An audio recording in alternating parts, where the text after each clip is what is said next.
जंगल में वह दिन कुछ अलग था। सूरज तो निकला था, लेकिन उसकी गर्मी में कोई ताकत नहीं थी। हवा ठंडी थी, इतनी ठंडी थी कि पत्ते भी कांप रहे थे। पेड़ों के बीच से सिसकती हुई हवा गुजर रही थी, मानो कुछ अनहोनी होने वाली हो। टूनी अपने छोटे से घर के बाहर बैठी थी। उसने बिट्टू को अपनी गोद में कसकर पकड़ रखा था। बिट्टू आज कुछ ज्यादा ही शांत था। उसके नन्हे हाथ ठंड से ठिठुर रहे थे। टूनी का दिल बार बार डर से भर जा रहा था। माँ का दिल है, उसे कुछ गलत होने का एहसास होने लगा था। जंगल में शाम धीरे धीरे उतर रही थी और ठंड और भी तेज होती जा रही थी। माँ, आज बहुत ठंड लग रही है। मेरे हाथ गर्म नहीं हो रहे। नहीं मेरे बच्चे, माँ है ना, माँ तुम्हें ठंड नहीं लगने देगी। टूनी ने अपने पंख बिट्टू के चारों ओर लपेट लिए। उसने उसे सीने से लगा लिया, मानो अपनी सारी गर्मी उसे दे देना चाहती हो। तभी दूर से किसी के पंख फड़फड़ाने की आवाज आई। वह गौरी कौवी थी, जो पेड़ की ऊंची डाल पर बैठ गई। आज की ठंड साधारण नहीं है, मेरा मन बहुत घबरा रहा है। गौरी कौवे की आवाज में डर छुपा था। उसकी आंखें आसमान की ओर देख रही थी, जहां बादल काले होते जा रहे थे।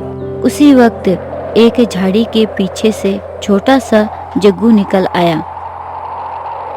माँ, आज हवा मुझे काट रही है। ऐसा ठंड मैंने कभी नहीं देखी। टूनी ने इधर उधर देखा, उसे टूना नजर नहीं आया।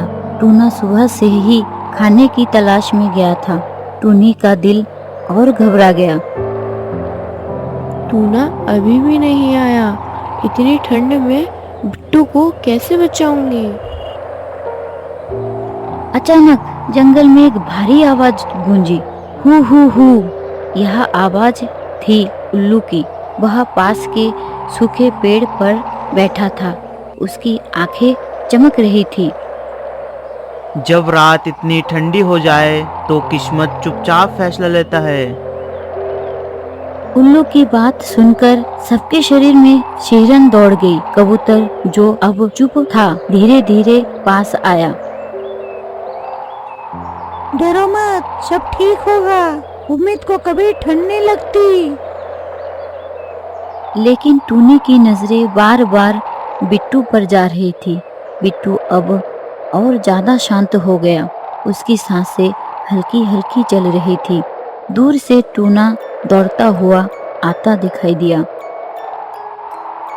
मैं सूखी लकड़ियाँ लाया हूँ, आग जला देंगे तो सब ठीक हो जाएगा। टूनी ने राहत की सांस ली, लेकिन ठंड अब भी बढ़ती जा रही थी। आसमान में चांद निकल आया और उसके साथ ही जंगल में सन्नाटा उतरने लगा। किसी को नहीं पता था कि यह ठंडी रात एक मासूम कहानी को हमेशा के लिए बदलने वाली है। रात अब पूरी तरह जंगल पर उतर चुकी थी। चांद की रोशनी ठंडी लग रही थी, मानो वह भी गर्मी देना भूल गया हो। टूना सूखी टहनियाँ जमीन पर रख रहा था। उसके हाथ कांप रहे थे, ठंड से भी और डर से भी। टूनी बिट्टू को सीने से लगाई बैठी थी। वह बार बार उसके माथे को छू रही थी। माँ का दिल कह रहा था कि कुछ ठीक नहीं है। बिट्टू, मेरी तरफ देखो बेटा, माँ यही है। माँ, नींद आ रही है, आंखें भारी हो गई है। बिट्टू की आवाज बहुत धीमी थी। उसकी पलकें बार बार झपक रही थी। टूनी घबरा गई। नहीं बेटा, अभी मत सोना, बस थोड़ी देर और जागो। उधर टूना ने आग जलाने की कोशिश की। एक चिंगारी जली, फिर बुझ गई। हवा बहुत तेज थी। हवा साथ नहीं दे रही, लेकिन मैं हार नहीं मानूंगा। गोरी कौवी पास आकर बैठ गई। उसकी आंखों में चिंता साफ दिखाई दे रही थी। टूनी, बच्चों को और कसकर पकड़ो, आज की ठंड बहुत बेरहम है। जग्गू अपनी माँ से सटकर बैठा था। उसकी चंचलता कहीं खो गई थी। बिट्टू उठ जाएगा ना, वह रोज मेरे साथ खेलता है। कछुआ धीरे धीरे पास आया। उसकी चाल धीमी थी, लेकिन आवाज में अनुभव था। ठंड से लड़ने में समय बहुत जरूरी होता है। कभी कभी समय हमारे हाथ से फिसल जाता है। कछुए की बात सुनकर टूनी का दिल और बैठ गया। कबूतर ने अपने पंख फैलाए और बिट्टू के पास आकर बैठ गया। मैं दुआ करूंगा, हर दुआ असर लाती है। आग आखिरकार जल उठी। थोड़ी सी गर्मी फैलने लगी। टूनी की आंखों में उम्मीद चमकी। देखो टूनी, आग जल गई, अब बिट्टू ठीक हो जाएगा। टूनी ने बिट्टू को आग के पास किया, लेकिन बिट्टू अब बिल्कुल शांत था। उसकी सांसें बहुत हल्की थी। जंगल में अचानक उल्लू की आवाज फिर गूंजी। कभी कभी बचने की कोशिश किस्मत से लड़ जाती है। उल्लू की बात ने सभी के दिल में डर भर दिया। टूनी ने बिट्टू को हिलाया। बिट्टू, मेरी बात सुन रहे हो ना? लेकिन बिट्टू ने आंखें नहीं खोली। ठंड और रात दोनों और गहरी हो गई थी। सस्पेंस हवा में तैर रहा था और कोई नहीं जानता था कि आने वाली सुबह क्या लाने वाली है। रात और भी गहरी हो गई थी। आग की लौ अब कमजोर पड़ने लगी थी। हवा ठंडी सांसों की तरह जंगल के बीच घूम रही थी।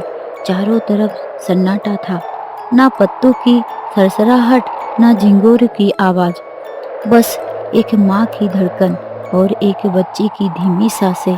टूनी की आंखें एक पल के लिए भी बिट्टू से नहीं हट रही थी। बिट्टू, बस आंखें खोल दो बेटा, माँ को देख लो एक बार। टूनी ने अपने पंख और कसकर बिट्टू के चारों ओर लपेट लिए। उसने अपनी चोंच बिट्टू के माथे से लगा दी। उसे लगा जैसे बिट्टू बहुत ठंडा हो गया हो। इतना ठंडा क्यों हो गया तू? माँ यही है। टूना पास बैठा सब देख रहा था। वह कुछ बोल नहीं पा रहा था। पापा का दिल टूट रहा था, लेकिन होठ खामोश थे। बिट्टू मेरा बहादुर बच्चा है, वह हार नहीं मानेगा।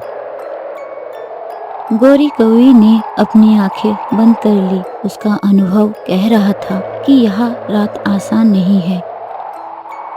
कुछ रातें सिर्फ इम्तिहान लेने आती है। जग्गू डर के मारे अपनी माँ के पंखों में छिप गया। उसने पहली बार मौत जैसा सन्नाटा महसूस किया। माँ, बिट्टू बोल क्यों नहीं रहा, बताओ। कबूतर ने आसमान की ओर देखा। उसकी आंखों में नमी थी। हे ऊपर वाले, अगर सुन रहे हो तो इस बच्चे को बचा लेना। कछुआ बहुत देर से चुप था। अब उसने भारी सांस ली और धीमी आवाज में बोला, जब शरीर शांत हो जाती है तो आत्मा आराम ढूंढने लगती है। कछुए की बात सुनकर टूनी कांप उठी। उसने जल्दी से बिट्टू को हिलाया। नहीं नहीं, ऐसा मत बोलो। बिट्टू उठो। लेकिन बिट्टू नहीं हिला। ना उसकी आंखें खुली, ना उसके होठ हिले। बस एक गहरी शांति उसके चेहरे पर फैल गई थी। तभी सूखे पेड़ पर बैठा उल्लू धीरे से बोला, जब ठंड दिल से भी ठंडी हो जाए तो नींद बहुत गहरी आती है। सुनकर सबकी सांसें रुक गई। टूनी ने बिट्टू की छाती पर कान लगाया। एक पल, दो पल, उसका चेहरा सफेद पड़ गया। रात ने अपना फैसला लगभग सुना ही दिया था, लेकिन सुबह अभी बाकी थी और वही सुबह सब कुछ साफ करने वाली थी। रात धीरे धीरे खत्म हो गई, आसमान का रंग बदलने लगा। ठंडी हवा अब भी थी, लेकिन अंधेरे की जगह हल्की सी रोशनी फैलने लगी। सुबह आ गई थी, आँख बुझ गई थी, चारों ओर खामोशी थी, ऐसी खामोशी जो बहुत कुछ कहती है। टूनी पूरी रात बिट्टू को सीने से लगाए बैठी रही। उसकी आंखें लाल थी, लेकिन उसने पलक तक नहीं झपकाई। बिट्टू, सुबह हो गई बेटा, अब तो उठ जाओ। बिट्टू नहीं हिला, ना उसके पंख फड़फड़ाए, ना उसकी आंखें खुली। उसका छोटा सा शरीर अब बिल्कुल शांत था। टूनी, बिट्टू बहुत देर से नहीं हिल रहा है। टूनी ने बिट्टू के चेहरे को देखा, उसके माथे को छुआ। उस पल माँ का दिल सब समझ गया। उसने बिट्टू को और कसकर पकड़ लिया। नहीं, मेरा बेटा सो रहा है, वो मुझे छोड़कर नहीं जा सकता। लेकिन सच बहुत कठोर होता है। गोरी कौवी धीरे से पास आई, उसने सिर झुका लिया। ठंड बहुत बेरहम होती है टूनी। जग्गू आगे बढ़ा, उसने बिट्टू को देखा और उसकी आंखों से आंसू गिर पड़े। बिट्टू, अब मेरे साथ खेलेगा कौन? कबूतर की आंखें भर आई, उसने अपने पंख जोड़ लिए। वह चला गया, लेकिन उसकी मासूमियत हमेशा हमारे दिल में रहेगी। कछुआ धीरे धीरे आगे आया, उसकी आवाज भारी थी, लेकिन सीख से भरी। बच्चों, जीवन नाजुक होता है, हमें समय समय पर एक दूसरे की मदद करनी चाहिए। उल्लू पेड़ से नीचे उतरा। आज उसकी आवाज में रहस्य नहीं थी, दुख था। यहाँ सन्नाटा हमें याद दिलाएगा कि हर रात सिर्फ अंधेरी नहीं होती, कुछ सबक भी छोड़ जाती है। टूना चुपचाप बिट्टू के पास बैठ गया। उसकी आंखों से आंसू बह रहे थे, लेकिन वह कुछ बोल नहीं पाया। माफ करना बेटा, पापा तुम्हें बचा नहीं पाया। कल आज शांत था, पक्षी भी धीरे बोल रहे थे। सबने बिट्टू को प्यार से याद किया। ठंड ने एक मासूम जान ले ली थी, लेकिन उसकी याद सबके दिल में हमेशा जिंदा रहेगी।